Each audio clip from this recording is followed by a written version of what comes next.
Really, the Millwall supporters were in the goal, behind the goal to our right as we looked, but the horses came on from the other end. There was a definite threatening behaviour from what I assume were Chelsea supporters at that end, and then the police had to form a barrier down the centre. There were faces of unacceptable aggression, those clearly intent on causing problems.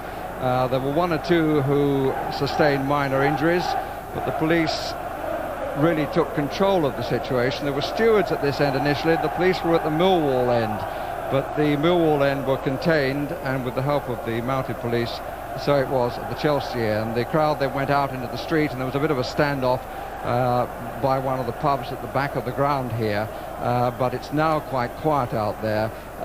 I don't know whether you say it's acceptable in terms of how serious it was. Of course, it's not acceptable that people should behave in such an aggressive manner, but it should be said the police seem to have contained the worst of the problem. And one or two still making their way out. A bit of tidying to be done because one or two seats were broken and thrown.